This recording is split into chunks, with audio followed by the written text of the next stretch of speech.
So our today's topic is about electron microscopy. इससे पहले हमने कुछ माइक्रोस्कोपीज़ और देखी हैं जिनके लिंक मैं आपको डिस्क्रिप्शन बॉक्स में दे दूँगी।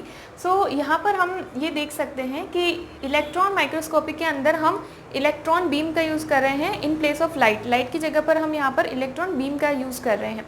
ये बाकी की माइक्रोस्कोपी से बेस्ट है क्योंकि यहाँ पर हम जो है इलेक्ट्रॉन बीम का यूज़ कर रहे हैं। तो उससे क्या फ़ायदा मिलेगा हम देखेंगे कि यहाँ पर देखो लाइट जो है, लाइट की जो वेवलेंथ है वो 500 नैनोमीटर तक जाती है और इलेक्ट्रॉन की जो वेवलेंथ है, इलेक्ट्रॉन बीम की जो वेवलेंथ है 0.001 से लगाकर 0.01 नैनोमीटर तक ये जाती है। यानी कि ये वेवलेंथ बहुत छोटी है।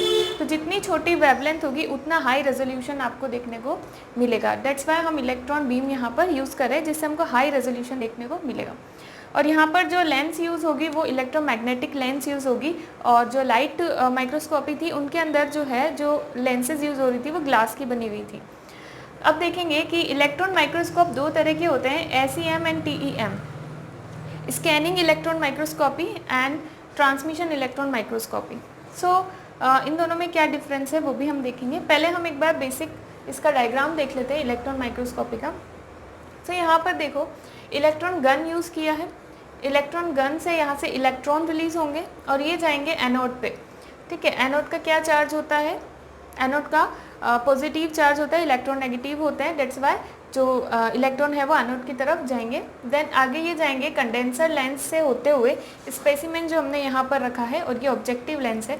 इसको क्रॉस करते हुए ये जाएंगे आगे इंटरमीडिएट लेंस की तरफ और इंटरमीडिएट लेंस से प्रोजेक्टर लेंस की तरफ। और यहाँ पर जो है फ्लोरेसेंस स्क्रीन है और यहाँ से हमको ये डिटेक्ट हो जाएगा, यहाँ से हम इसको विजुलाइज कर सकते हैं। इस तरीके से यहाँ पर condenser lens, objective lens and projector lens का यूज़ किया है जो कि सब इलेक्ट्रोमैग्नेटिक लेंस हैं। इनको जो है फिक्स मैग्नेटिक फील्ड चाहिएगा और वाइब्रेशन भी फिक्स होनी चाहिए। अगर यहाँ पर कोई वाइब्रेशन हो रहा है, किसी तरह का नॉइज़ हो रहा है, डिस्टर्बेंस हो रहा है तो ये यहाँ पर डिस्टर्ब हो जाएगा, है ना, ये माइक्रोस्कोपी। तो इस तरीके से हमको ये डिटेक्ट होता है। अब इसमें बेसिकली होता क्या है, किस प्रिंसिपल पर ये काम कर रहा है हम देखेंगे। जैसे यहाँ से इलेक्ट्रॉन तो निकल गए, इलेक्ट्रॉन यहाँ से निकलने के बाद क्या करते हैं, तो इस बेसिस पर यहाँ पर दो तरह की माइक्रोस्कोपी हमने देखी, SEM एंड TEM। हम पहले देखते हैं TEM माइक्रोस्कोपी के अंदर क्या होता है। यहाँ पर तीन तरह के इलेक्ट्रॉन्स का हम देखेंगे स्कैटरिंग। एक बार मैं बता दूँ कि जैसे ये है हमारा स्पेसिमेन। स्पेसिमेन से यहाँ हमने इलेक्ट्रॉन यहाँ से ट्रांसमिट करवाया इलेक्ट्रॉन को।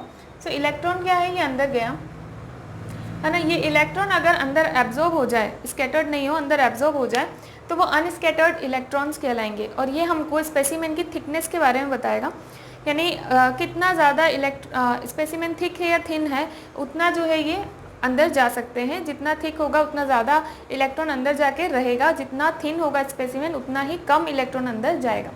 नेक्स्ट हम देखेंगे इनइलास्टिक स्कैटरिंग इलेक्ट्रॉन्स। यहाँ पर क्या होगा कि इलेक्ट्रॉन जो है, यहीं से हमने इलेक्ट्रॉन डाला और ये यहाँ से स्कैटर्ड हो गया इलेक्ट्रॉन। इनइलास्टिक और इलास्टिक के अंदर, इलास्टिक में जैसे यहाँ से इलेक्ट्रॉन स्कैटर्ड हो गया, इनइलास्टिक इनइलास्टिक। इनइलास्टिक में ये है कि इलेक्ट्रॉन अपनी एनर्जी लूज़ करेगा और इलास्टिक के अंदर इलेक्ट्रॉन अपनी एनर्जी लूज़ नहीं करेगा।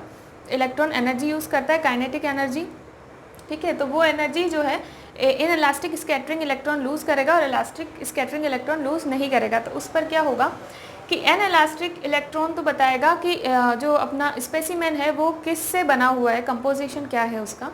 और जो इलास्टिक स्कैटरिंग इलेक्ट्रॉन है ये बताएगा अरेंजमेंट कैसा है और ओरिएंटेशन कैसा है। फेज़ भी बताएगा, सॉलिड, लिक्विड और गैसेस कौन सा फेज़ है स्पेसिमेन का। ये चीज़ें बताएगा। देन देखेंगे हम SEM के अंदर, तो यहाँ पर back scattering electron and secondary electron होता है। तो बैक स्कैटरिंग इलेक्ट्रॉन के अंदर क्या होता है, इलेक्ट्रॉन यहीं से बैक स्कैटर्ड हो जाता है। बैक स्कैटर्ड हो जाता है तो जितने ज़्यादा स्पेसिमेन के एटॉमिक नंबर होंगे उतना ज़्यादा ही इलेक्ट्रॉन बैक स्कैटर्ड होगा। ये नंबर का वेरिएशन, एटॉमिक नंबर का वेरिएशन बताता है।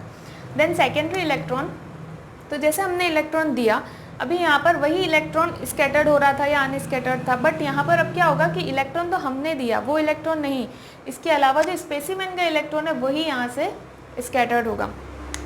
तो ये सेकेंडरी इलेक्ट्रॉन कहलाएगा, जो स्पेसिमेन का इलेक्ट्रॉन ही आगे जा रहा है, एनर्जी यहाँ से लेके और स्पेसिमेन का ही इलेक्ट्रॉन आगे स्कैटर्ड हो रहा है। सो वो सेकेंडरी इलेक्ट्रॉन कहलाएगा। और यहाँ पर ये अपन को बताएगा ट्रोपोग्राफी के बारे में, ट्रोपोग्राफिक इंफॉर्मेशन ये हमको देगा स्पेसिमेन की। तो ये चीज़ें हैं टैम और सैम के अंदर किस तरह से इलेक्ट्रॉन वर्क करता है। अब हम देखेंगे कि टैम जो है ये इंटीरियर सेल के बारे में बताता है, सेल के अंदर के स्ट्रक्चर के बारे में बताता है। क्यों? क्योंकि देखो यहाँ पर इलेक्ट्रॉन स्पेसिमेन के अंदर जा रहे हैं, चाहे स्कैटर्ड हो रहे हैं या नहीं हो रहे हैं, इलास्टिक स्कैटर्ड है, इनइलास्टिक स्कैटर्ड है, बट वो स्पेसिमेन के अंदर जा रहा है। दैट्स वाई वो इंटीरियर सेल के इन्फॉर्मेशन देगा हमको। और सैम के अंदर क्या होगा, इलेक्ट्रॉन अंदर जा ही नहीं रहा, बाहर से ही स्कैटर्ड हो रहा है, चाहे वो बैक स्कैटरिंग हो या सेकेंडरी इलेक्ट्रॉन स्कैटरिंग हो। तो यहाँ पर हमको सेल के सरफेस के बारे में बताया जाएगा, ना ही कि सेल के इंटीरियर स्ट्रक्चर के बारे में। अंदर का स्ट्रक्चर देखना है तो टैम माइक्रोस्कोपी यूज़ करनी पड़ेगी। तो यह यहाँ पर टैम और सैम के बारे में। देन अब एडवांटेज और डिसएडवांटेज क्या है इस माइक्रोस्कोपी के, इलेक्ट्रॉन माइक्रोस्कोपी के। तो यहाँ पर एडवांटेज ये है कि मैग्नीफिकेशन हाई हो जाता है, बिकॉज यहाँ पर वेवलेंथ कम है। यही इसका प्रिंसिपल है कि यहाँ पर वेवलेंथ हम कम यूज़ कर रहे हैं, इसीलिए हम इलेक्ट्रॉन बीम का यूज़ कर रहे हैं।